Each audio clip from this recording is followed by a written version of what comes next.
I like that pedal because it makes me sound like I'm better than I might actually be. And it adds cool rhythms, and it does lots of cool things.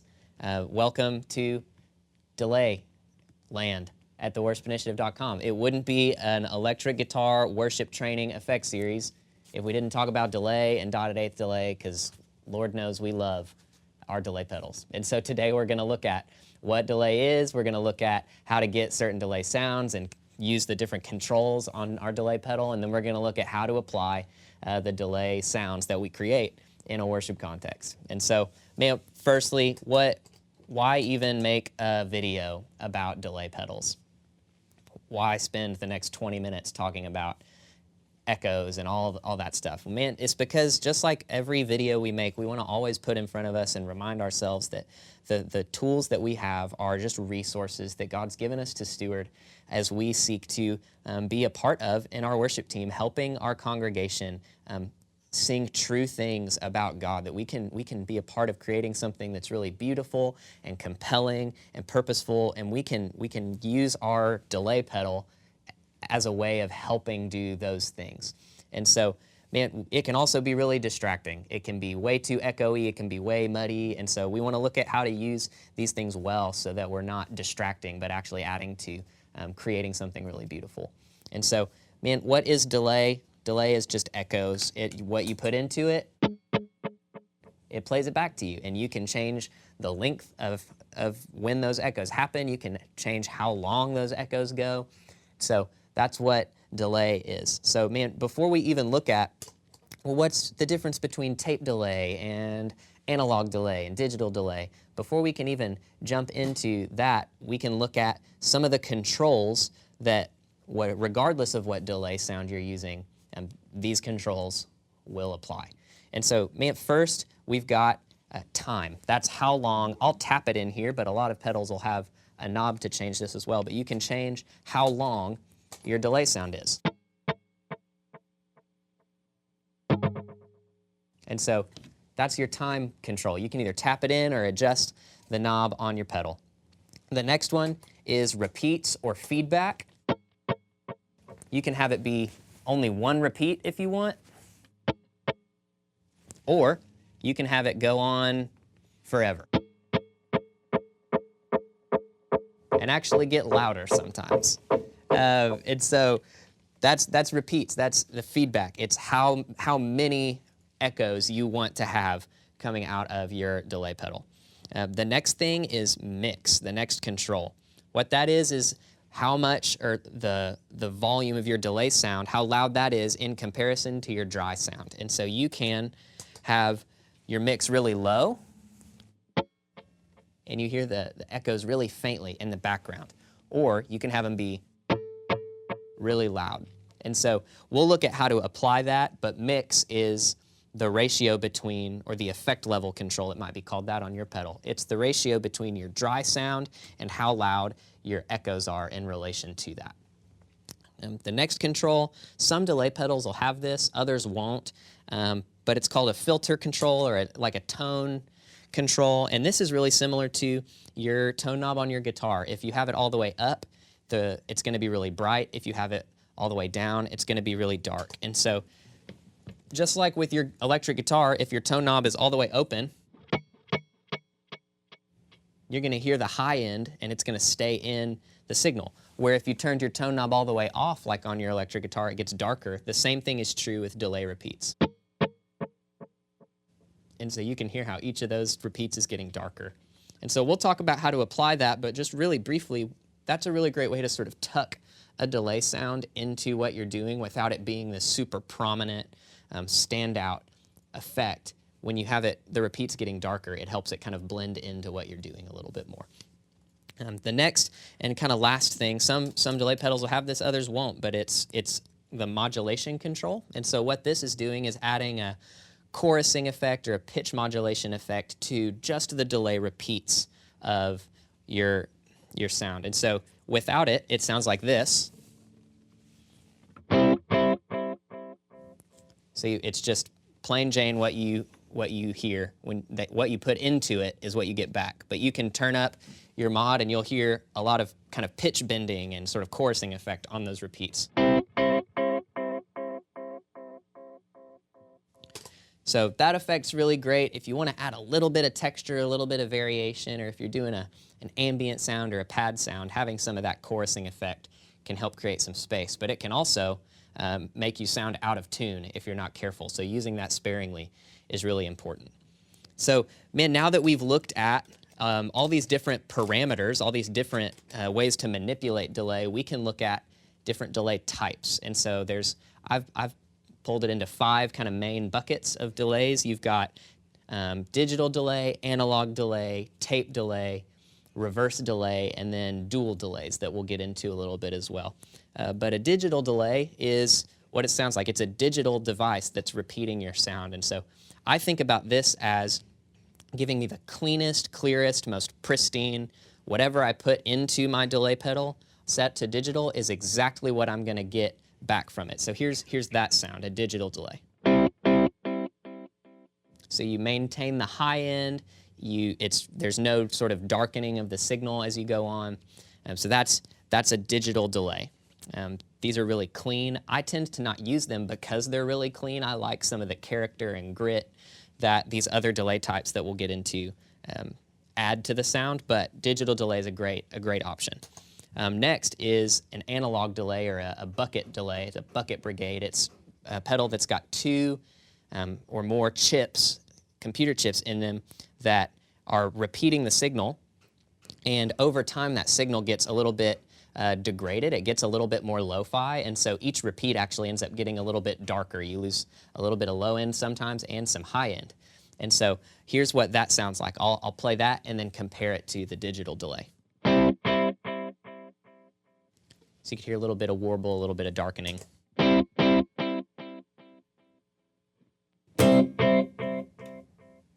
So the bucket brigade or the bucket delay, analog delay, just adding a little bit more character, maybe some grit, some lo-fi, just a cool sound. And then for me, somewhere sort of in between those two, the maybe lo-fi-ness of a more analog kind of delay versus a digital delay is a tape delay. And this is simulating literally like a little tape machine. You'd play your sound into it, and then it would delay it and then play it back to you. And so you can really manipulate tape delays and get them really bright or really dark. And that's part of what I like about them. I tend to use it somewhere between an analog delay and a digital delay. So here's what that sounds like.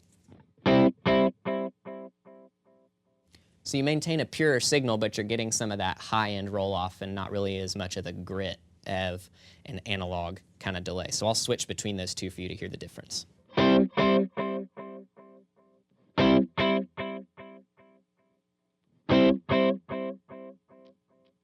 So it's set a little darker, but you're not getting the like lo-fi-ness from the tape delay that you are the analog delay. The next option is reverse delay. It's what it sounds like. It plays back to you whatever you send into it, but backwards. So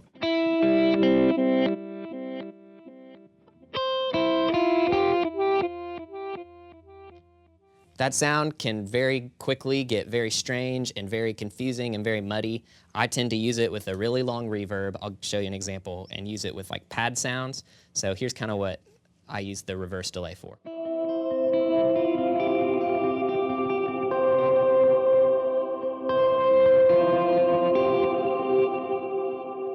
So you can hear some of those repeats happening in the reverb, and it's adding some kind of cool rhythmic stuff going on, but it's not a whole lot, because if it was super loud, it would just get very confusing and muddy.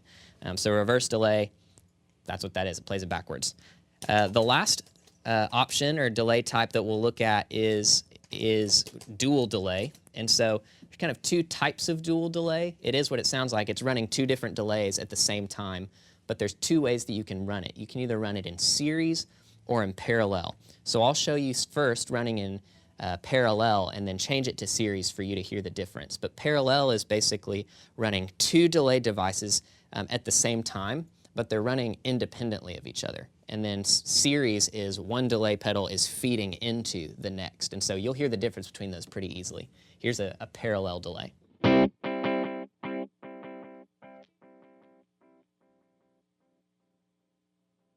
As compared to series. So you could hear right away the delays start to stack on top of each other in series, and you just end up with this kind of 16th note pattern happening as opposed to sort of the cool, spacey ping pong kind of sound of a parallel dual delay. So, man, those are our kind of 5 delay types. So we've looked at how to manipulate delay. We've looked at some different types of delays. And so now we need to get into a little bit of a theory moment. So I think this is super important. Knowing grammar is really important in learning whatever language you speak, and theory is the language of music. And so understanding how rhythm works is going to be really helpful for thinking through what subdivisions of delay to use. And so the best way I can think to show you this is to start with a quarter note. There's 4 quarter notes in a measure of 4/4. 4 beats in a measure, quarter note gets the beat. So quarter note would be 1, 2, 3, 4, 1. And so you could divide that in 2 and get an 8th note. And so I'll show you that with this delay. So 1, 2, 3, 4. 1, 2, 3, 4, 1, 2. And so you can hear that's an 8th note. It's dividing my quarter note in 2. The next thing that you could do is a 16th note. That's dividing my quarter note in 4. So 1, 2, 3, 4, 1, 2, 3. So those can be used different ways, but there's one more rhythmic type for electric guitar, specifically in worship guitar, that's really important to know, and that's our beloved dotted 8th delay. But knowing what that is, I think, can be really helpful.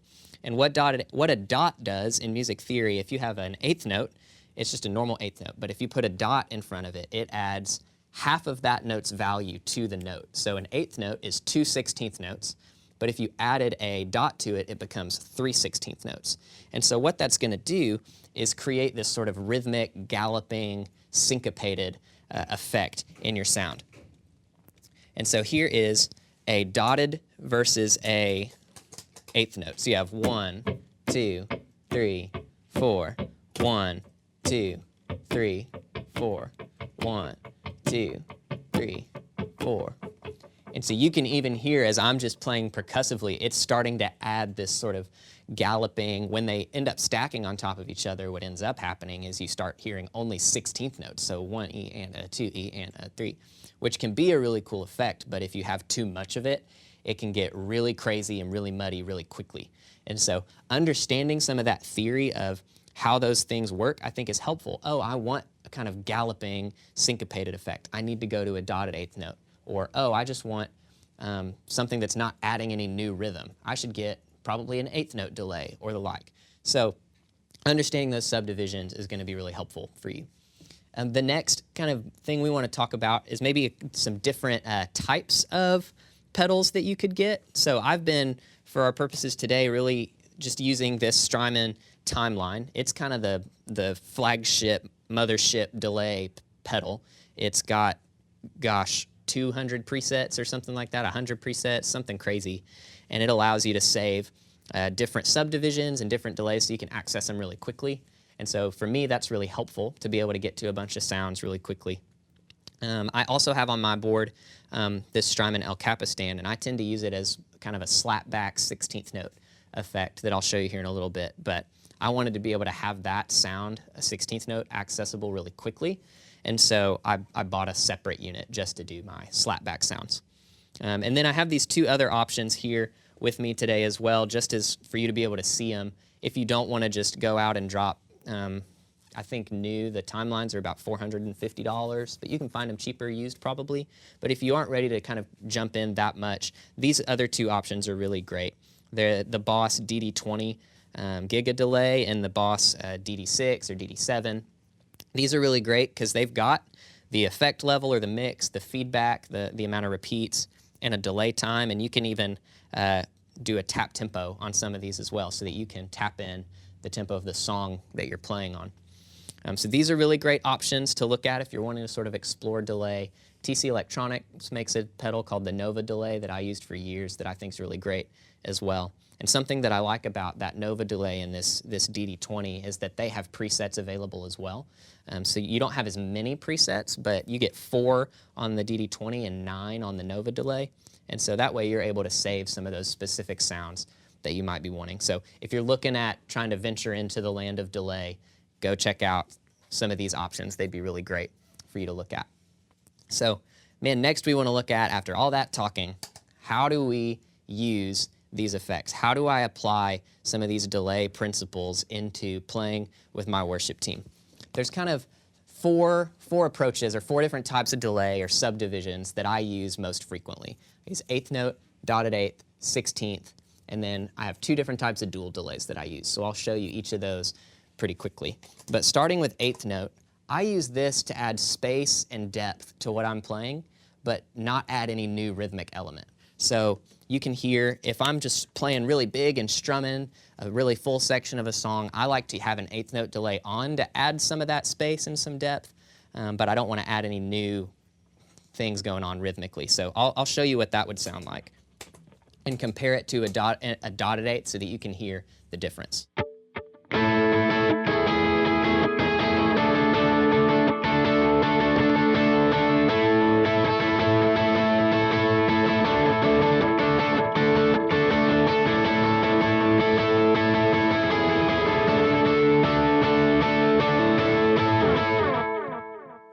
So I like that eighth note delay because it's filling in some of the gaps. If I'm sliding up and down the neck, it helps things feel a little more smooth, but it's not going to add that sort of gallopy effect that a dotted eighth note does. But sometimes I really want that gallopy effect. And so a great example of that is the Hillsong tune, Who You Say I Am. So I'll tap in the tempo of that song. And it's got the lead line that happens in the choruses, and it sounds really strange to me without dotted eighth. So I'll start with eighth note and then kick on the dotted eighth, and you'll hear the difference.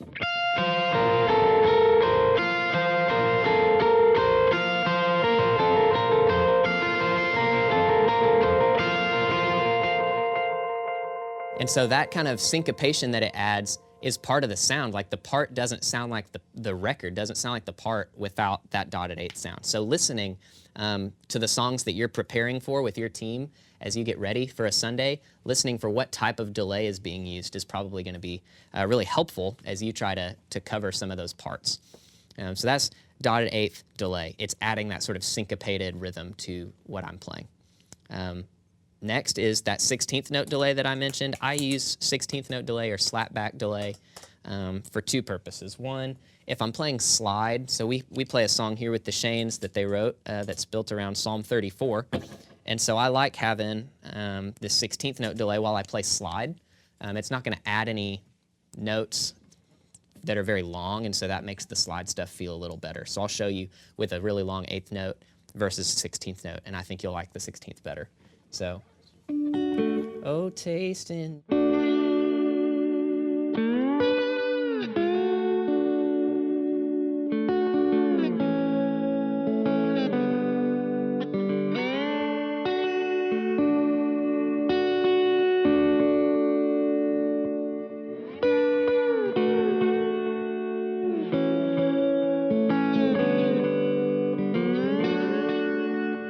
So that 8th note delay just starts to kind of get in the way of what I'm doing.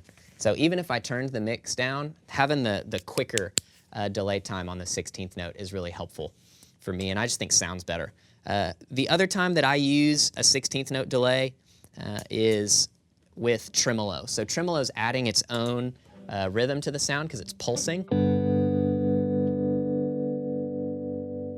And so I don't want my delay to potentially step on top of that rhythm, and it kind of gets this weird herky-jerky feeling thing. And so if I'm wanting some space and some depth from a delay, I'll use a quick delay, and it won't step on top of the tremolo's rhythm as much. So.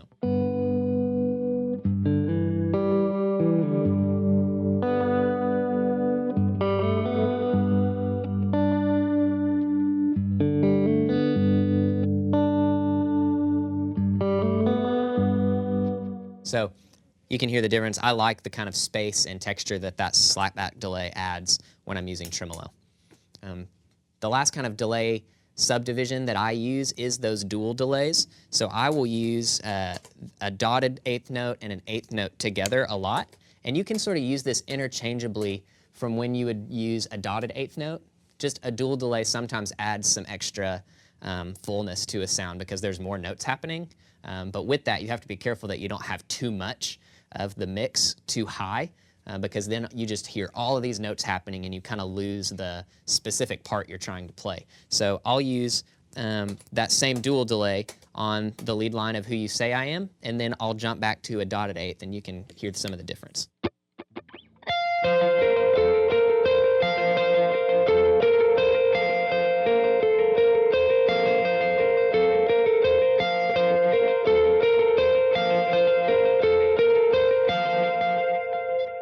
So just having those two notes happening feels a little more full and adds some sort of sustain into the signal because there's more notes happening. And I tend to use a dual delay with an eighth note and a dotted eighth more than I would just a dotted eighth because I like that feel.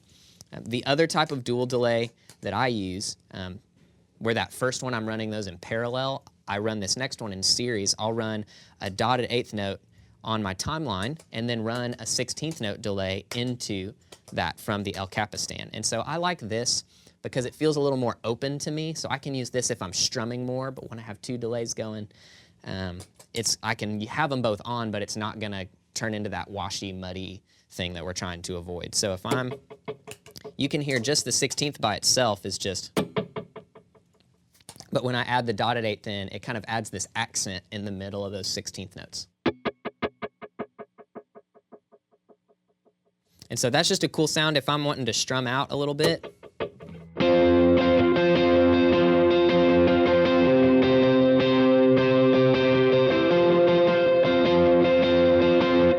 Because without that 16th note, it sounds like this. I'll add it back in, and you can hear the difference.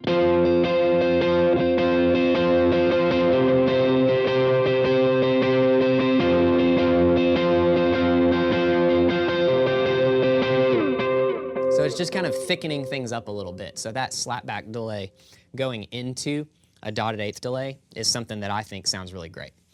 The last delay type that we want to look at is our ambient, swelly, padland thing that we all love so much. So for me, I use a really long eighth note delay with a pretty high mix. So here's what that sounds like.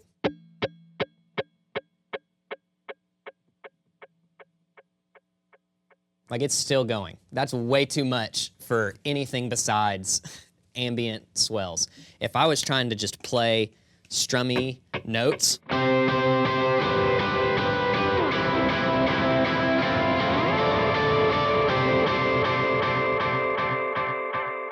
like it just becomes so much. So that's a pitfall to avoid, is using too high of a mix and too high of repeats for when you're strumming in bigger parts. Having more of a medium mix and medium repeats is going to avoid some of that muddiness. But for pad sounds, it's really great. So that really long delay, and I'll run it into a reverb that's really long as well to sort of mush those repeats together, so it just ends up being this more sustainy bed kind of thing. And I go a little bit more into detail in this in a rig overview video that I made that's about 30 minutes long, where I walk through all of my different pedals and how I use them. So be sure to check that out as well. So here's that pad sound though.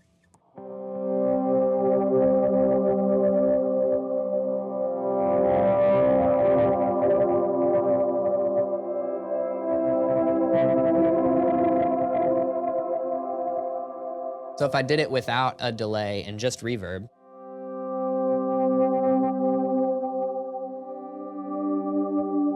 there's just not as much sustain and it's not as full and it doesn't feel like a pad coming out of a keyboard. But if I used just the delay,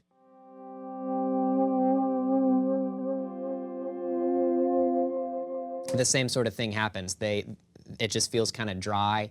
Even though there's a lot of delay happening, it doesn't feel like it's very sustained and just like ringing out a lot. So stacking those two things is going to be really great for your pad sounds. And I'll turn on either a vibrato pedal or a chorus pedal, or if you don't have one of those, but your delay pedal has modulation controls, turning those up a little bit higher on your pad sounds is going to be really great.